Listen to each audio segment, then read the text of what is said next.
todos os dias um capítulo de Provérbios, aprendendo os princípios da palavra de Deus para aplicarmos não só esse ano, mas o resto da nossa vida, porque a gente vai acumulando a palavra de Deus, guardando como nós temos aprendido. É um tesouro que nós precisamos armazenar dentro de nós para que a gente tenha essa provisão. Então sejam muito bem-vindos. Eli, querida, bom dia, obrigada por você estar aqui comigo.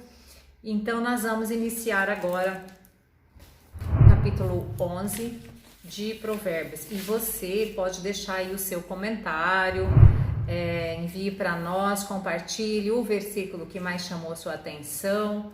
E também você que está aí no YouTube, deixa o like. Se você não é inscrito, se inscreva no canal e nos ajude a divulgar a palavra de Deus.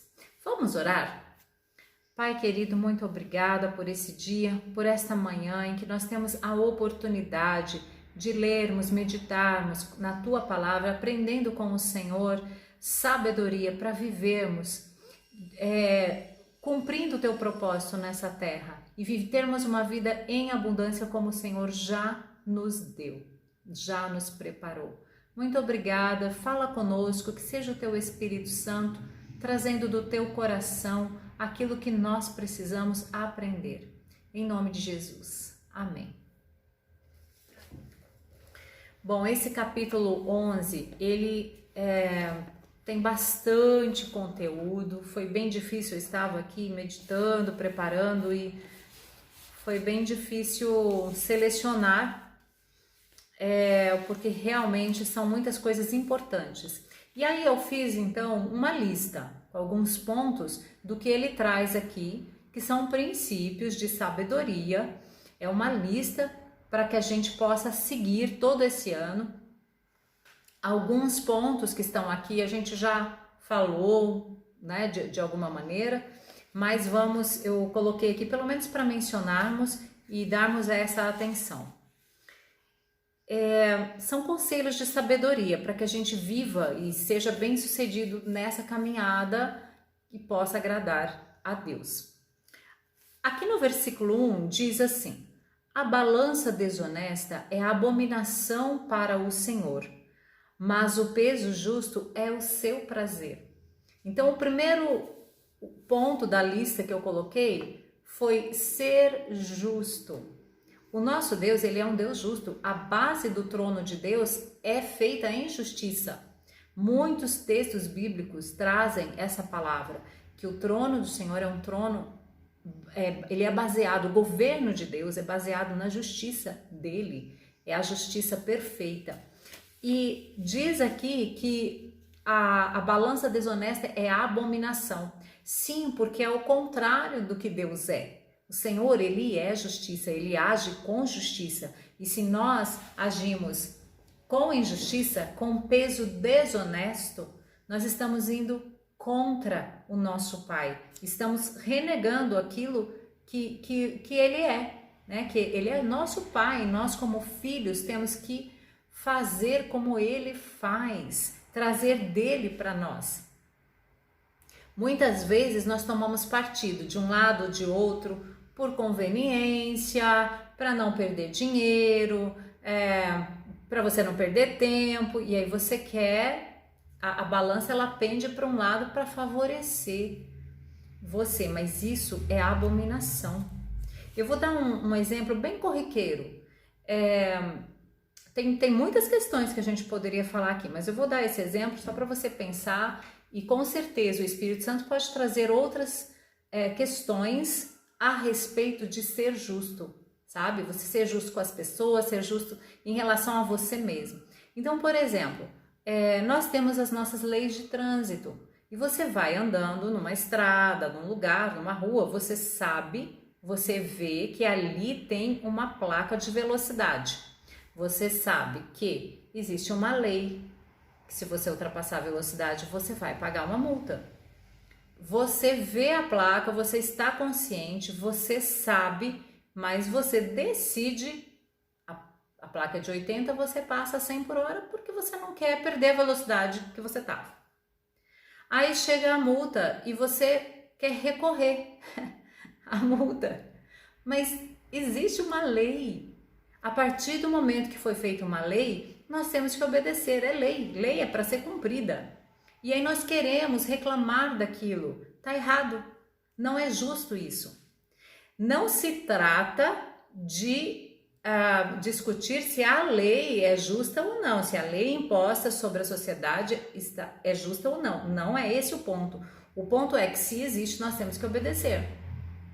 Se desobedecermos, vai haver uma penalidade. Se você desobedeceu, é justo que você pague, né? Então, muitas vezes, a gente quer tomar partido, a gente quer benefício próprio. Isso diante de Deus, aqui está falando que é abominação, nós não devemos fazer essas coisas. Tantas outras coisas que a gente pode pensar e fazer uma lista aí de momentos, de circunstâncias que a gente às vezes quer agir na injustiça. Nós queremos fazer a balança pender para o nosso lado, né? Então, muito cuidado, vamos ficar atentos com isso, pedir para o Espírito Santo nos avisar, olha, isso aí, se você fizer assim, isso vai ser injusto, isso não combina com o caráter de Deus. O segundo ponto está no versículo 2, que é a humildade. A humildade é o contrário da arrogância. Jesus começa o Sermão do Monte, lá em Mateus capítulo 5, dizendo que bem-aventurados são os pobres de espírito. Pobre de espírito é a pessoa que entende que ela não pode caminhar sem a presença de Deus. O espírito dela precisa do Espírito de Deus. Nós não damos conta, nós vamos entrar na arrogância. Então, a pessoa que ela entende e aceita que ela precisa da direção de Deus, precisa da presença de Deus, ela precisa de pessoas. Né? A pessoa que ela entende isso, eu dependo de você. Nós vivemos em um corpo, né? Em uma comunidade. E isso é importante. A pessoa achar que ela pode fazer tudo sozinha, que só ela tem a verdade. Não cabe a nós mais esse tipo de comportamento. Nós que estamos aqui buscando sabedoria, a palavra do Senhor tá falando com a gente. Eu penso assim, é muito importante nós entendermos o que é que nós sabemos e o que é que nós temos. Para também você não cair naquela falsa humildade, sabe? Que, eu sou um coitadinha, não sei nada, não tenho nada. Não, não é isso. Você tem, você é, mas você ter a consciência do que você não tem e ter a consciência que isso que você tem porque Deus te concede, porque Deus está com você. Então, nós caminharmos em humildade. O terceiro ponto, versículo 3, integridade. A palavra integridade quer dizer inteiro, ileso, que não sofreu diminuição, não sofreu deterioração, é algo que está pleno. E olha onde nós encontramos inteireza, onde nós encontramos plenitude.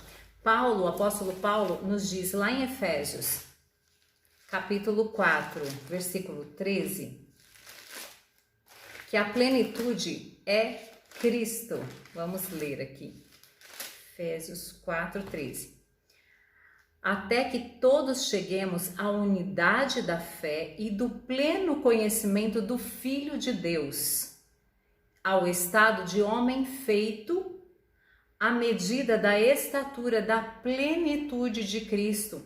Então, integridade é sermos plenos e nós temos essa condição. Quando nós buscamos, nós estamos caminhando de glória em glória, nos tornando, que esse é o propósito de Deus, mais parecidos com Jesus, sendo plenos, inteiros. Outra coisa, você carregar, você viver de acordo com a sua identidade. A sua identidade é em Deus, não a identidade aqui, né, do seu pai, da sua mãe, não, a identidade é em Deus. E isso traz para você plenitude, traz inteireza. Ponto 4, a sinceridade. Sinceridade é o oposto de hipocrisia. Deixa eu ver onde está aqui.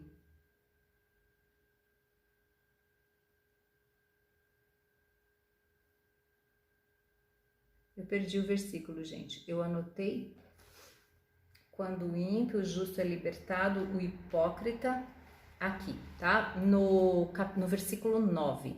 O hipócrita arruína o próximo com a boca, mas os justos são libertados pelo conhecimento. Então, nós sermos sinceros com o nosso coração diante de Deus, colocar o nosso coração, porque afinal de contas, Deus, Ele conhece o meu e o seu coração. Não tem como a gente esconder algo dele. Então, devemos ser sinceros, a gente precisa ser sincero porque Ele está vendo, e ser sincero para com os homens. Olha, Paulo também dizendo, mais um conselho de Paulo, em Efésios 4:25. Ele diz para a gente não mentir. Por isso, abandonai a mentira e cada um fale a verdade com o seu próximo, pois somos membros uns dos outros. Então, por que eu e você temos que ser sinceros? Porque nós somos membros uns dos outros. Como que eu sou braço, você é a mão e eu vou ser falso com você? Eu vou mentir para você. Deixa eu ler mais um versículo aqui que eu gosto muito. Filipenses 4:8. Quanto ao mais, irmãos, tudo que é verdadeiro, tudo que é honesto, tudo que é justo. Olha, parece que está repetindo Provérbios, né? Como a palavra de Deus, ela se completa e se afirma. Tudo que é puro, tudo que é amável, tudo que é de boa fama, se há alguma virtude, se há algum louvor, nisso pensai. Então, Paulo está aqui quase que abrindo o livro de Provérbios para os filipenses, né? Então, sermos sinceros, não mentir, não falar coisas vãs, coisas tolas, não trazer engano, não deixar essas coisas entrarem no nosso coração, porque aquilo que entra vai sair, né? A boca fala do que o coração está cheio. Aí, quinto ponto da nossa lista, no versículo 12, quem despreza o seu próximo não tem bom senso, mas o homem de entendimento se cala. Então, por que nós somos membros uns dos outros, porque nós fomos criados à imagem de Deus, nós devemos valorizar, não desprezar o próximo. Em Filipenses 2,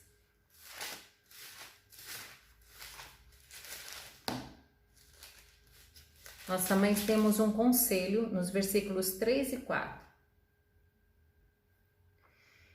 Não façais nada por rivalidade, nem por orgulho, mas com humildade. E assim cada um considere os outros superiores a si mesmo. Cada um não se preocupe somente com o que é seu, mas também com o que é dos outros. Então, nós prestarmos atenção no outro, valorizarmos as ideias da outra pessoa, os pensamentos dela, valorizarmos as emoções das pessoas, sabe? A gente ter uma atenção à companhia da pessoa, olharmos para isso com muito carinho, com muito cuidado, porque é a palavra de Deus para nós. No versículo 13, ai meu Deus, isso aqui é duro, ó. Quem fala demais revela segredos, mas o fiel de espírito guarda segredo. Eu coloquei aqui que o sexto ponto é falar menos. E acrescento, ouvir mais. Quando a gente fala muito, a primeira coisa que acontece é você não ouvir. Você só fala. Já viu a pessoa que ela toma conta da conversa, só ela fala. Você tá falando, ela entra no meio e a gente precisa ter cuidado para não agir dessa maneira, né? Porque senão a gente deixa de ouvir. E outra coisa que acontece com a pessoa que fala demais é que ela fala às vezes o que não deve. Porque no muito falar, né, há tropeços. Então a gente precisa tomar cuidado e ter um equilíbrio no falar. Cuidado para não contar o que não deve. Às vezes uma pessoa te confidenciou alguma coisa e você falando, quando você viu, você já falou, às vezes até sem querer. Mas por quê? Porque fala demais. Então pode ser um tropeço. o falar demais. Aí outra coisa aqui, ponto 7, no versículo 15, não ser fiador. Ai, gente, a palavra de Deus aconselha, né? Às vezes a gente não ouve e dá errado. E depois você não vai poder nem reclamar porque está avisando. Não ser fiador, porque tem o risco de complicação. E aí você que é fiador, que foi fiador, você vai ter que arcar com a responsabilidade. Quando você está sendo fiador de alguém, você está se responsabilizando por aquela atitude da pessoa pela qual você está sendo fiador. Então, muito cuidado, né? Vamos prestar atenção. São conselhos para este ano, hein? O 8 traz um ponto aqui também tão importante, no versículo 24, o que dá com generosidade enriquece, o outro que retém mais do que é justo empobrece. Retém mais do que é justo. O que é isso?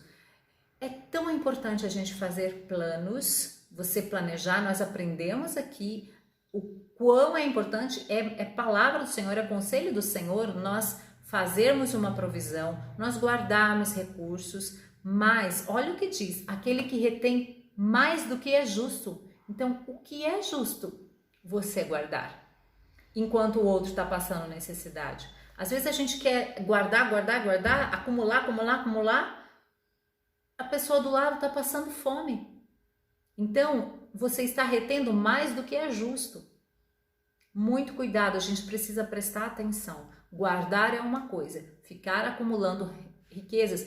E sabe, quando a gente acumula, a gente não quer gastar nem com a gente mesmo. Às vezes você está precisando de coisas ali e você não adquire porque, né? Então, conselho da palavra de Deus também. E dar com generosidade, o que Jesus falou lá em Lucas 6:38, ele fala que dar é melhor que receber. Vamos ler.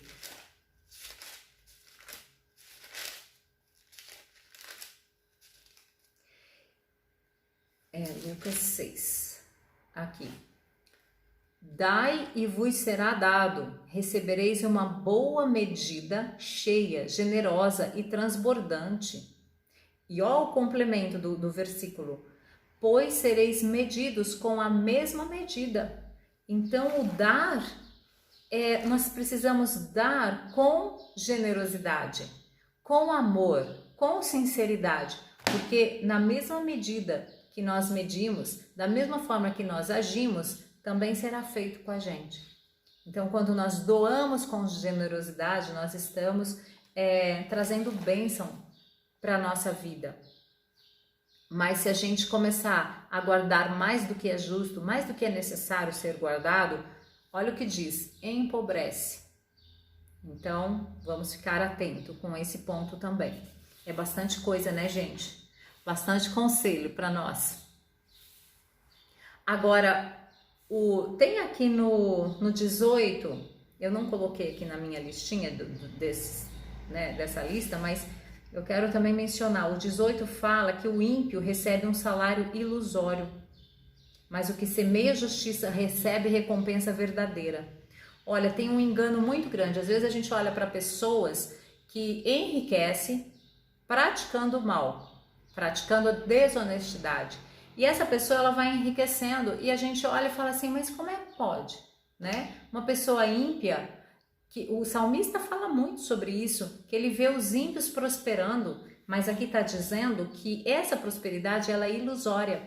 Por que é ilusória? Porque uma hora vai acabar, não vai permanecer. Agora, o que semeia a justiça recebe recompensa verdadeira. Então você que está semeando justiça, que está obedecendo a palavra de Deus, que serve a Deus com dedicação, amando a Deus acima de todas as coisas, você vai receber uma recompensa verdadeira. E aí a gente cria uma ilusão, sabe? Às vezes o nosso olhar ele fica embaçado. A gente olha para a pessoa que está prosperando, sendo desonesta, uma pessoa que não serve a Deus, e nós achamos que aquilo é prosperidade. Está errado, nosso olhar está errado. Isso é ilusão. A realidade é que é a recompensa que o justo vai receber, que o justo recebe. E aí, para encerrar a nossa lista, tenho aqui o versículo 29, que eu fiquei bem assim, né? O Espírito de Deus falou bastante comigo sobre esse ponto. Quem perturba a sua casa herdará o vento. Gente, o que você causa na sua casa? Paz ou tumulto? Você já viu assim alguém falar assim, ó, nossa, tava tudo em paz, foi só fulano chegar que virou uma confusão. Tem gente que chega que só traz confusão, às vezes até um membro da sua família, da sua casa, que você nem quer que a pessoa chegue. Tem muita gente vivendo assim, que a pessoa, ela perturba, ela traz assuntos atravessados, sem propósito, sabe que aquela atitude vai irritar as pessoas. Você sabe o que irrita os seus filhos, não faça isso. Você sabe o que irrita o seu marido ou sua esposa, não vamos agir assim. A palavra de Deus está nos aconselhando, não vamos perturbar a nossa casa. Vamos ser portadores de paz, de harmonia, trazer harmonia. Às vezes tem dois ali que estão brigando, que estão um de mal com o outro. Seja você a pessoa que interfere com paz. Jesus nos dá a paz, nós temos paz. Às vezes você acha que não tem, que está tudo uma confusão, mas você tem paz, é só você trazer essa paz para sua casa. Então, outra coisa, vamos orar pedindo a Deus para expulsar esse espírito de perturbação. Às vezes, gente, são espíritos malignos mesmo, que vêm para perturbar a nossa casa, para roubar a paz, para trazer confusão, discórdia entre os membros da família, entre marido e mulher, entre mãe e filhos. Não permita, repreenda, ore a Deus, que o Senhor nos guarde a nossa casa desse espírito de perturbação. E aí tem um ponto muito importante dentro desse assunto, que são as notícias que perturbam. Notícias que vêm de fora. Essas notícias aí que a gente está ouvindo, as previsões ruins, porque não tem uma previsão boa, não sei se você vê, né? Se você for atrás de notícias, de noticiários, de internet para ver alguma coisa, é só notícia ruim, não tem nenhuma previsão boa. E aí, o que acontece? Você fica valorizando essas notícias. Valorizando. Eu lembro que tinha uma época assim que era muito comum, nas casas em geral, na minha também era assim, a pessoa assistia o noticiário de TV de manhã, na hora do almoço e à noite. Eram três momentos que a pessoa ficava ali, não sei quanto tempo, né, de meia hora a uma hora, olhando as notícias. E aí a TV foi perdendo espaço, mas agora nós temos as redes sociais, temos o WhatsApp, né, que traz tantas notícias e todas as outras formas de redes, né, de redes sociais, que você tem acesso às notícias e você fica valorizando isso. Você já fez um balanço assim de quanto tempo você fica no WhatsApp, quando você fica num Facebook da vida, vendo notícias, previsões ruins do que vai acontecer, do que... Gente, nós precisamos parar com isso. Precisamos parar urgentemente com isso. Eu não estou falando de você ficar alienado, não é isso. Mas olha, eu arrisco dizer que com 5, 10 minutos que você olhar para as notícias no dia, você vai ficar atualizado, porque as notícias chegam rápidas. Então vai direto no resumo, o que está acontecendo, o que eu preciso saber, seleciona. Não gaste seu tempo com isso, gaste seu tempo com a palavra de Deus. Eu estava falando que as pessoas ficavam de manhã, de tarde, de noite vendo o noticiário, mas a palavra de Deus, às vezes levanta ali 5 minutinhos, numa meditação diária, Não, gente, não, tá errado, tá invertido, está trocado, sabe? É a palavra de Deus que tem que moldar a nossa vida, é a palavra de Deus que tem que mudar situações, é a palavra de Deus que tem que trazer planejamento para mim e para você. Não são as notícias de fora. Nós precisamos urgentemente retomar as rédeas, o controle da nossa casa, da nossa vida, sabe, do entorno, do que está lá fora e trazer para o centro, que é Cristo, que é Jesus. Ele sim tem que ditar as regras da nossa vida e o planejamento do nosso ano está nas mãos dele. Não pode ser pelas previsões de homens, de noticiário, de rede social. Não, nós não podemos viver assim, dando tanto tempo para notícias que às vezes são falsas, que às vezes são, né, não tem fonte segura. E você, além de você receber essas notícias, você ainda compartilha. E a palavra de Deus? Você tem mandado um versículo para alguém? Né? Eu e você precisamos acordar, gente. Nós temos que inverter, olhar para a palavra de Deus, sentar e ler 10 minutos, 15 minutos, meia hora, o tempo que você conseguir. Você senta ali de manhã, de tarde, de noite e vamos ler a palavra de Deus. Tem uma oração que eu e você fazemos, porque não sou só eu, sei que tem mais gente que faz, que é assim, ó: Senhor, eu quero te ver, abre os meus olhos. Uma das principais formas de você ver a Deus é lendo a palavra dele. Então você pode ser resposta para alguém, levar paz para alguém, levar tranquilidade para alguém. A palavra de Deus traz isso, traz direção, traz paz para nós. Não traz confusão, não traz perturbação. Então que nós possamos mudar isso, gente, urgentemente. Né? E em nome de Jesus, vamos inverter, vamos colocar as coisas na ordem certa, diminuir aquilo que é suficiente para a gente se atualizar e vamos trazer a palavra de Deus para mudar isso que a gente está recebendo aí, né? Essas notícias ruins. O Senhor pode mudar na minha e na sua vida. Esses são os planos dele para nós. Amém?